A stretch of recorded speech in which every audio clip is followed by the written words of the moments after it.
name's Anthony Yarde, and I'm a fighter by trade.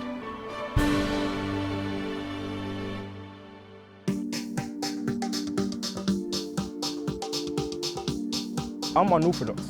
A lot of people say, oh, you should wake up at 4 a.m. and go for a run, things like that. Usually I go sleep at 4 a.m. Out here, running is perfect. You've got the water, you know, it's time to, like, when you're running, it's good to zone out, have a good think. Sometimes it's good to go and clear your head to get a good think, but mainly, yeah, because you know, you listen to the legends and they all say, do your road work. Who's the legend you listen to the most? In terms of road work, I hear Sugar Ray Leonard. He done a big speech on road work. So I took a lot of what he said from it, and you know, everyone knows Sugar Ray Leonard. His engine was crazy. Like, he will go 12 rounds easy. Them times they're doing 15 rounds. So you have to take a lot of advice from them guys. So your engine will be okay when you do 12 rounds for exactly, the first time? Exactly. I would usually wake up around, I'll say 10 a.m. and then get to the gym and start at 1 p.m. I'll train for around between 2.5 hours, sometimes 3 hours. And I'll take a break, have something to eat. I might even go home, rest for a bit, watch some more TV, watch some boxing on YouTube or something, chill out, and then go for a run in the evening. Or even go to the gym again in the night time. As I said, sometimes I go bed around 4 a.m. sometimes. You know, when I'm in training camp, I take it seriously. Is Martin here? Yes, Martin Mayweather in the building. Let's do it.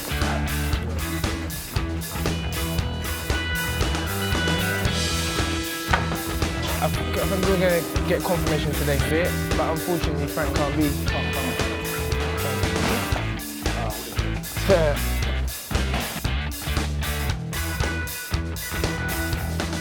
Anthony, tell us about your early years as a kid in East London. Where were you brought up? Well, I grew up mainly in Stratford until I was around 13 years old, and then I moved to Forest Gate. That's where I went to secondary school, and yeah, it was tough. I know you usually hear these stories a lot about, yeah, my childhood was tough. My childhood wasn't tough, but the area I grew up in was tough, and staying away from trouble was hard. But I wouldn't change my childhood days for no one. Did you stay away from trouble or did you get into trouble? Bit of both really. I tried to stay out of trouble, but growing up in Forest Gate, certain areas you can't really stay away from trouble. You know, even if you're a child that keeps himself to themselves, sometimes you find yourself in trouble. If you're a child that hangs around with the guys that cause trouble, you find yourself in trouble. I was really in the middle. I was always been my own person. I've never been like a follower or anything like that. I've always had my own man. But yeah, staying away from trouble in Forest Gate is tough. I made a very straightforward decision when, just before my 20th birthday. I said to myself, there's a difference between being 19 and 20. 19, you're in your teenage years, and 20, I feel like you're becoming an adult, or you are an adult. I saw myself as the male figure in my household, and I made the decision to just stay on the narrow path, work hard at something that's legal, and earn a living. I don't want to steal from nobody. I didn't want to rob nobody. I wanted to earn and work hard to live an honest living. When you say you were the male figure in your household, what do you mean by that? Because you know, I basically grew up without my dad until I was around, I remember around 9, 10.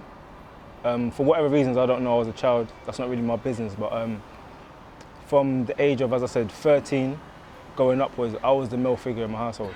From the age of 13, I was, you know what they say, what males do, they provide and things like that.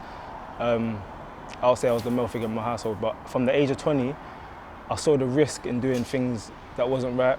I saw that, and that's even from watching people. Even certain things that I was doing, I didn't really like doing, but I saw where it can get me. I saw certain friends ended up in certain situations, so I just made a decision. You know, I worked hard. I'm still working hard now to try and better myself. Those friends that went to prison, if you still see them or keep in touch, are they proud of where you've gone? Very proud. I get people messaging me on Facebook, Instagram, people phoning me because they got my numbers from other friends and just telling me how proud they are. Sometimes you get jealousy. Some people are jealous saying, you know, they see you doing certain things and they say, oh, he forgot about us, or It's silly really, but you're always gonna get that. But I've got close friends around me, and my close friends, you'll see them around. They support me without my fights. So they're the people that I love and care about. How early was you when you got into boxing and started fighting, or boxing in the ring? Well, I had my first fight, I would say just before my 21st birthday. I turned 25 August 13th. So it's been a short time, but as I said, I made a decision, and I can be stubborn. When I say I want to do something, I'm going to do it. And I did put my all into this. I'm still putting my all into this. I'm going to continue to put my all into this. I see it as once I made that decision I'm going to be a boxer. I even said to my mum, I said, Mum, I'm going to be a boxer. And she wasn't really sure about it at first, but she went, all right, but you're not going to have no fights. I said, we'll see. So I had my first fight just before my 21st birthday, and I'm here now. So do you regret not starting 7 years earlier? No. The reason I don't regret starting 7 years earlier, as I said, because I think everything's mental. I feel like you need to be ready, and I feel like between 19 and 20, everyone matures at different stages in terms of mentally. And I believe at the age of 20, that's when I mentally was prepared for boxing. Boxing's not an easy sport. It's not football. I'm not knocking any other sport. I've done a lot of sports. I've done football, rugby, basketball, athletics, but boxing's a completely different ball game. As I said, growing up in Forest Gate, you get into quite a bit of problems. You ever have a one-on-one fight with somebody, like you have an argument with someone, they say you're going to fight after school, the nerves that go through your body, and it's traumatizing you. You're going through, you can't concentrate in your lessons because you're nervous about the fight. Boxing, you're fighting on TV, you're fighting in front of people that expect things from you. So I feel like I was ready at the age of 20, 21 to start. When you walked into the amateur gym and Tony Cisse started training you, was it always about becoming a professional, or was it, I'm going to just see what I can do as an amateur? Well, I said I was going to become professional. Tony was more on the mentality of see how you go in the beginning. And then he saw how hard I was working. And he goes, one day he said to me, he goes, can you see how you're excelling above everyone? People that started years before you, you're building up and going above them. Keep working hard, son, because you know he always says son, so he's like, keep working hard, son, keep working hard, son. That just stuck with me. And hard work has always been in my head. Even watching like motivational videos and watching success stories, never would you hear a success story where they say they didn't work hard.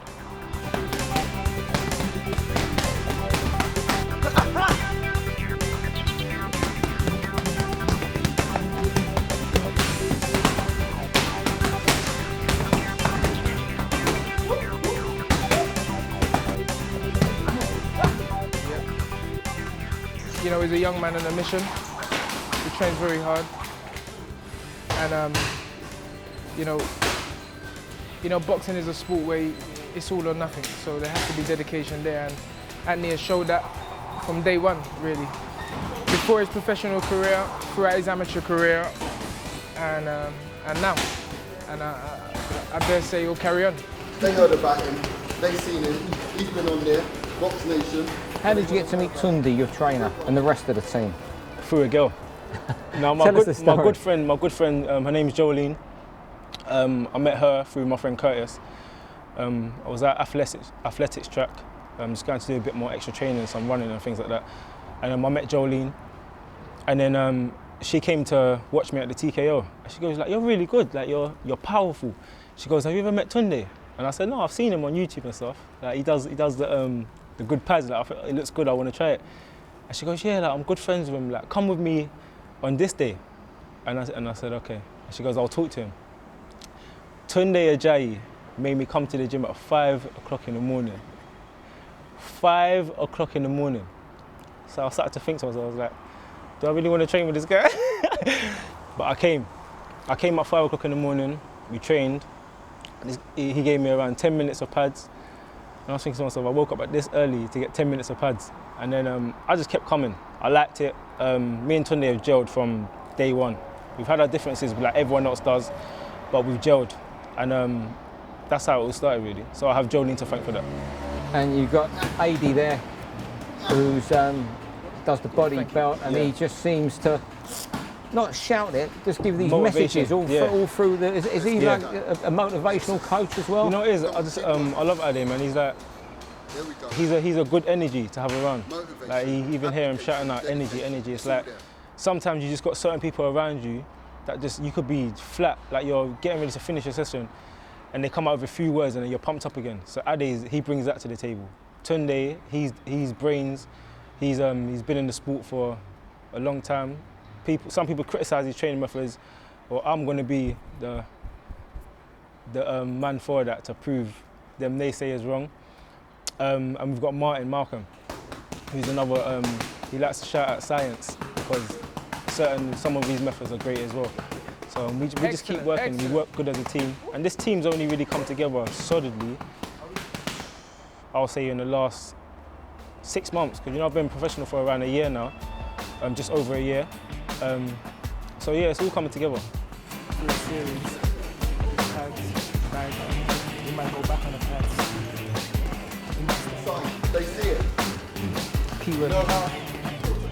People have to understand the whole part of a fighter's makeup is him being motivated. Sometimes it's not, no human being can stay motivated 24/7. So even if he is motivated, we like to raise the energy even more, and that is the man, Ade. We need him. He's an essential part of the camp. So it's all motivation, it's motivation. See, you can feel the energy, even from the outside, you can feel the energy. We get deep. We get deep. We get deep.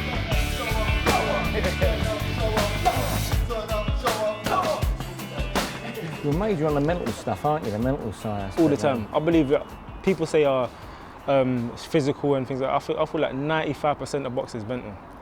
95. People, as you've seen it, people train their lives away, and then they get in the ring, and then, the energy from just a venue. When you walk into a venue, this is for people that don't box, that don't know. When you walk into a venue, sometimes what can happen to you is all your energy goes. You're just flat. You're thinking, why am I so tired? What's happening? You're tired. Before you go out, you start yawning. So things like that. So I believe there's a mental part to it to say, switch on. And once you switch on, it's good to go.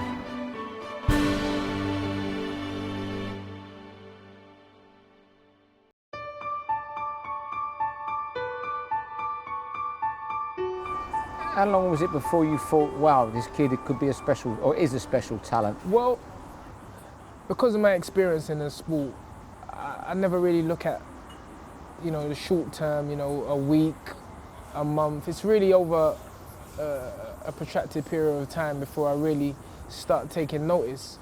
And it's funny because Anthony was actually one of the quiet ones out of the busy group of boys I had training, but one thing about Anthony, he was always attentive, he was always ready to listen, and he was always there.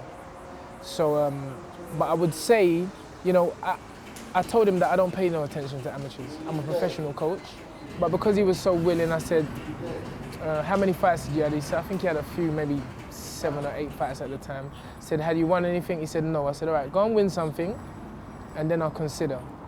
So, lo and behold, I think he entered the Haringey Box Cup. He knocked out all of his opponents, and he came back with a winning trophy. So I said, okay, maybe we'll start working. So from that point on forward, we started to work. How did you persuade, or how did you set up the appointment with Frank Warren to potentially promote him? How did you sell him to Frank?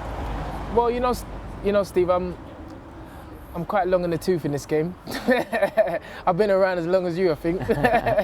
So, speaking with Frank or other promoters is really not anything big. It's a case of, my word has started, has become respected. So if Frank knows that if I say this kid, there's something in him, Frank really just takes my word for it. Frank had never actually seen him box. I phoned Frank up, I said, look, Frank, there's this kid, I think you should look at him, and Frank said, all right, let's have a look at him, let's bring him down to the office. So I set the meeting up, brought him down to the office, and really, Frank was actually going in blind because it was just my word, but I think Frank's quite happy now. What's he like to train? I mean, look, fighters are individuals, and every so often, an individual comes along which you don't really need to say much, because they're so attentive and they're so self-driven that it really makes our job easy. You know, Anthony is not really a person you need to bark orders out to. You know, once he knows what's expected of him, he just goes straight to work. And I think, as you saw today, you know, his ethic, the energy which surrounds him is second to none. I mean, you can't really, as I say, boxing is a long sport. It's it's long-winded, and it's a long journey, should I say. But in terms of training, I would say he's a diamond to train, and it's just a wonderful experience to be involved with someone like Anthony.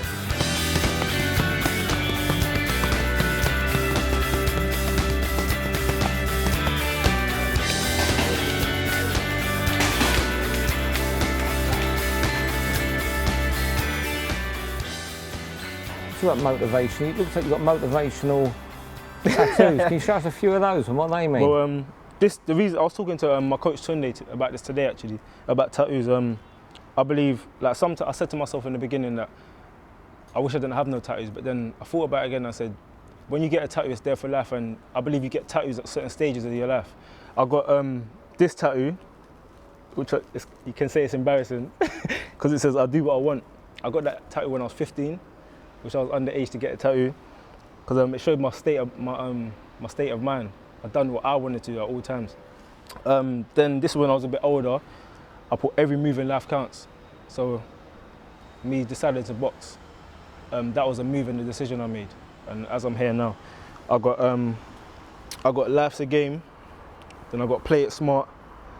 So then I got the box. This was my most recent tattoo. I need to get the gloves done again. And that's when I decided I was going to be a boxer. Life's a game and play it smart. Which one refers to boxing more? Well, they go together. Because I see it, I got the dice, and the concept is like, it's a game. So in game, in terms of one of my favourite games to play is chess. Because I believe, like, in terms of boxing, in terms of life, the game of chess is so relevant. Because you've got every piece, you got your pawns, you got your main pieces that are at the back. I believe that every piece on that board plays a major part. So I see chess as a serious game. How often do you play chess, and who do you play with? Sometimes I play with my mum.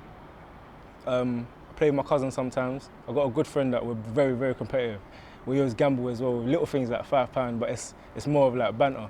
Whoever wins gets the bragging rights. So yeah, I just love to do things like that. That's what I do in my spare time. Go out with my friends, we play, we go bowling, go and hit some golf, play basketball. These are the things that keep me happy. What about this football career you could have had? How far did you get? I got quite far. I had a trial at QPR, and I believe the first game I played, and the manager was very happy. I scored 2 goals in that game. I was playing striker position and I broke my toe. I was devastated at the time, but now I'm so happy it happened. Like, I'm so happy it happened. So that's why sometimes they say, sometimes when one door closes, another door opens. I'm so much happier boxing, the way it works. There's different levels of boxing. Sometimes it's depressing, and sometimes you live a happy life in boxing. And that's what I just believe in, keeping positive mind, enjoy what you do. Like, I love training. That's probably my best bit. I love training, I love fighting. The feeling of winning, there's no better feeling than winning. What do you fear the most? Fear. I know this is a cheesy answer, but I try and keep fear out my mind. I know it's very hard to do. I try and work in it a lot, but I just believe in whatever's going to happen is going to happen. Whether you fear it or don't fear it, I believe it's going to happen anyway. So, you told us about a lot of things you like in life. What are your dislikes in life? This is going to sound like a weird answer as well, but bad people. I really don't like negative people. Obviously you need them as well, but I don't like negative people. I don't like when bad things happen for no reason. I don't like seeing poverty in other countries. Just things like that. I like to I wish everyone could have a nice life and not starve and things like that. Would you like to be a world champion who could, like Muhammad Ali? I think a lot of boxers do it. Terence Crawford does it. He goes to Africa and he's helped one of his school teachers he went to school with. He goes there and helps. Would you like to do that sort of stuff? 100%. I believe like when you're doing something and you're putting your all into something, you have to have reasons to do it. I believe like my reasons for doing things is to be the best person I can be first, look after my family, and then again, bringing happiness into other people's lives. I want to be a person where when I go to another country or even if I go to another place, people are happy to see me. Even a few words I can give them can inspire them, things like that. How much do you love fighting in the ring? I love it. I love it. I wouldn't trade it. That. As I said, I've done so many different sports. Boxing, it's like I'm in love with boxing. I'm in love with it. There's no better feeling than when you finish the fight, however it finishes, whether it's points or knockout. I prefer the knockout. But when the referee raises your hands and then everyone claps for you, and you see people smiling, pointing at you, saying, putting their thumbs up, good performance, there's no better feeling, because when you train, I see it as sacrifice as well. When you sacrifice for it at a training camp, you stop eating the food you want. Everyone knows I'm greedy. For people that don't know, I'm greedy. I love food. So when you sacrifice the foods you can't, you're not meant to have, when you don't fornicate, you stop going out with your friends as much and you focus into training, it's a reward at the end of it. And that's the best feeling ever.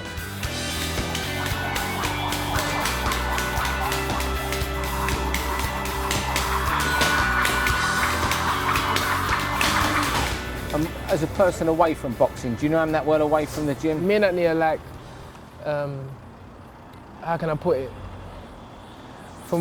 There was a saying when I was growing up, it's called batty and bench, meaning your bum and a bench, a bum and a seat. We go cinema together. I mean, you know yourself, Steve, there's this saying in boxing that you shouldn't get close to a fighter, but I think everyone who knows me knows that I've always been this way. And unfortunately, I'm not going to change. I'll always be close to the people I train. I'll always try to be a father figure, a mentor to them, and have their best interests at heart. I won't change that for no one. Me and Anthony have a unique relationship.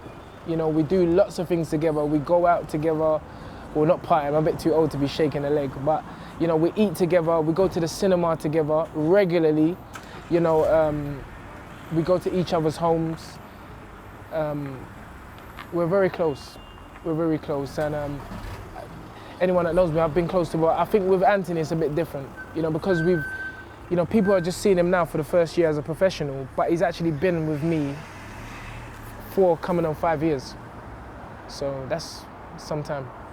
What will he achieve in this sport? Well, again, that's another adage. I don't think you'll find a trainer down the country that says their fighter won't become a world champion. But look, he's had 7 fights. Frank and many other people feel that he's good enough at this stage to perform on a platform as big as Canelo Alvarez against Liam Smith. So I think that answers a lot of questions. We all know, as we spoke before, Steve, potentiality and not rushing a fighter. He's still young, still very inexperienced, and that has to stay with me at this stage of his career. I don't want to start blowing any trumpets or anything like that. I want to start making silly predictions. All I know is that at this stage of his career, he's doing well, he's continuing to train hard, and it's step by step. From Ilford, Mr. Anthony Yarde! How far will this adventure go? All the way. I believe I can achieve anything I put my mind to. That's not me being big-headed or boasting, but us believing being positive. And people always try and bring you down and say, oh, he's big-headed, he's being cocky, he's a copycat or anything like that, but you have to aim to be the best. If you're not aiming to be the best, then you should choose a different sport.